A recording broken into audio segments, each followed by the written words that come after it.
నమస్తే రాజ్ గారు. నమస్తే. ఈ రోజు వంటలు పిండి వంటలు రెసిపీ ఏంటో చూద్దామా? ఓకేనండి. ఓకే, సో సుష్మా గారు మెయిల్ చేశారు బెంగళూరు నుంచి. ఓకే, రైస్ ఐటమ్ అడుగుతున్నారు. ఏంటండి? అంటే కొంచెం పుదీనా ఫ్లేవర్ లో, అంటే మనం కొత్తిమీర రైస్, జీరా రైస్ ఇట్లా చేసుకుంటాం కదా, సో అలా పుదీనా ఫ్లేవర్ లో రైస్ ఐటమ్ చేసుకుంటే కొంచెం అది బానే ఉంటుందా అని అడుగుతున్నారు. పుదీనాతో చాలా బాగుంటుంది. సో సింపుల్ గా పుదీనా కాకుండా గ్రీన్ పీస్ కూడా, అంటే బఠానీ కూడా యాడ్ చేసి చేద్దామండి. సో మధ్య మధ్యలో మనకు ఆ బఠానీలు కూడా తగులుతూ ఉంటాయి. ఓన్లీ ఆ పుదీనా ఘాటే కాకుండా కొద్దిగా దీని కమ్మదనం అలా ఉంటే కొంచెం బాగుంటుంది మనకు. ఓకే, సో పుదీనా బఠానీ రైస్ చేద్దాం. ఓకే రాజ్ గారు. ఓకే అండి, మరి పుదీనా బఠానీ రైస్ తయారీకి కావాల్సిన పదార్థాలు ఏంటో ఒకసారి చూద్దాం. పుదీనా బఠానీ రైస్ తయారు చేయడానికి కావాల్సిన పదార్థాలు: బాస్మతి బియ్యం 1 కప్పు, ఉడికించిన పచ్చి బఠానీలు 1 కప్పు, తరిగిన పుదీనా 1/2 కప్పు, మసాలా దినుసులు కొద్దిగా, తరిగిన అల్లం 1 టీ స్పూన్, తరిగిన పచ్చిమిరపకాయలు 2, ఉప్పు తగినంత, నెయ్యి 2 టేబుల్ స్పూన్లు. ఓకే అండి, మరి కావాల్సిన పదార్థాలన్నీ చూసారు కదా రాజు గారు, స్టార్ట్ చేద్దామా వంట? ఓకేనండి, చాలా ఫాస్ట్గా అయిపోయిందండి ఇది. సో ముందుగా నెయ్యి వేసుకోవాలి. సో నెయ్యితో మనం పోపది పెట్టేసుకుంటున్నామా? అవునండి. ఓకే, మసాలా దినుసులు, తరిగిన అల్లం అండి. ఓకే, అల్లం వెల్లుల్లి పేస్ట్ అట్లాంటివి ఏం అక్కర్లేదు రాజు గారు? అక్కర్లేదు అంటే దీంట్లో ఎక్కువ మనకు కొంచెం పుదీనా తెలియాలి. ఓకే ఓకే, సో కాబట్టి అల్లం ఒకటే వేస్తున్నాం. పచ్చిమిరపకాయలు. ఓకే, సో మామూలుగానే అంటే మనము రైస్ ఐటమ్స్ అనేవి చాలా ఫాస్ట్గా అయిపోతాయి. ఇప్పుడు బిర్యానీ, పలావులు ఇలాంటివి అంటే మనకు కాస్త టైం పడుతుంది. అవునండి. ఇట్లా మనం కుక్ చేసుకునే రైస్ ఐటమ్స్ అన్ని కూడా మనం జస్ట్ ఇలా పోపు వేసుకుంటే సరిపోతుంది కదా. ఎస్. అండ్ దట్టు ఇందులో వెజిటేబుల్స్ కూడా ఏమీ లేవు, అంటే పచ్చి బఠానీలు తప్ప. అవునండి. సో మనం ఉడికించుకున్న పచ్చి బఠానీలు. సో ఇవి కొంచెం వేగాలండి. ఓకే, సో కొద్దిగా అల్లం ఘాటు అది కొంచెం వీటికి పడితే కూడా మనకి బాగుంటుంది. పంటకు తగిలినప్పుడు కొంచెం ఆ టేస్ట్ అనేది తెలుస్తుంది. ఓకేనా రాజు గారు? సరిపోతుందండి.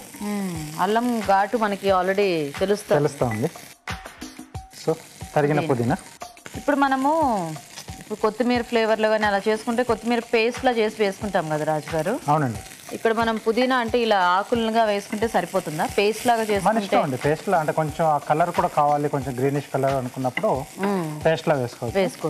సో మామూలుగా అంటే కొత్తిమీర కంటే కూడా కొంచెం పుదీనా ఘాట్ ఎక్కువగా ఉంటుంది కదా. సో ఇలా వేసినా మనకు ఆ ఫ్లేవర్ అనేది బాగా తెలుస్తూనే ఉంటుంది. అంటే మనం జస్ట్ పైన కొద్దిగా ఆకులు వేసుకుంటేనే మనకి దాని ఆ స్మెల్, ఫ్లేవర్ అనేది బాగా తెలుస్తూ ఉంటుంది. అవునండి. సో మనం ఇలా వేసి ఫ్రై చేసుకున్నా కూడా ఆ ఫ్లేవర్ అనేది బాగానే ఉంటుంది కదా. అక్కడక్కడ కనిపిస్తుంది అని చెప్పేసి నేను ఇలా తురిమేసేసాను. ఓకే, సో కావాల్సితే పేస్ట్ లా కూడా మనం వేసుకోవచ్చు.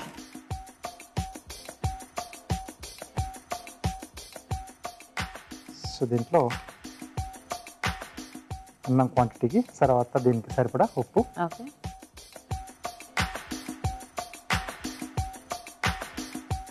ఓకే.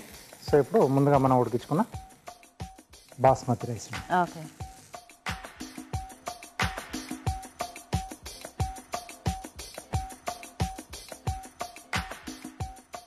యాక్చువల్గా మనం ఇలాంటివన్నీ కూడా చక్కగా ఈవినింగ్ టైమ్స్లో చేసుకుని తినడానికి కూడా బాగుంటుంది. ఎస్, ఫాస్ట్గా అయిపోతుంది.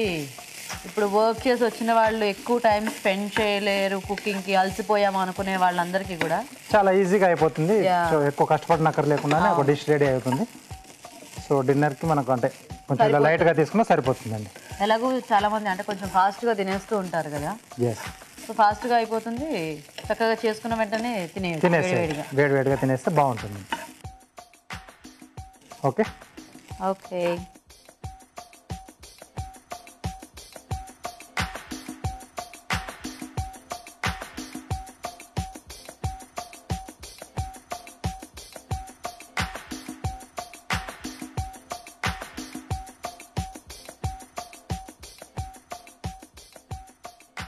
సో కొద్దిగా పుదీనా పైనుండి వేసేసుకుని ఓకే సర్వ్ చేసుకోవడం.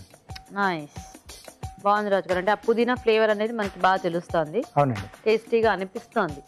ఓకే, మరి వేడివేడిగా రైస్ ఐటమ్ రెడీ అయిపోయిందండి. టేస్ట్ చూసే ముందు పుదీనా బఠానీ రైస్ తయారీ విధానం ఎలాగో ఇంకోసారి చూద్దాం. పుదీనా బఠానీ రైస్ తయారు చేసే విధానం: ముందుగా బాస్మతి బియ్యం ఉడికించి పొడిపొల్లాడేలాగా అన్నం సిద్ధం చేసుకోవాలి. ఒక పాన్ లో నెయ్యి వేసి మసాలా దినుసులు, తరిగిన అల్లం, తరిగిన పచ్చిమిరపకాయలు వేసి వేయించాలి. దీనిలో ఉడికించిన పచ్చి బఠానీలు వేసి వేగనివ్వాలి. తర్వాత తరిగిన పుదీనా వేసి మరి కాస్త వేగనివ్వాలి. చివరిగా ఉప్పు, అన్నం వేసి బాగా కలిపి కాస్త మగ్గనివ్వాలి. అంతే, పుదీనా బఠానీ రైస్ రెడీ.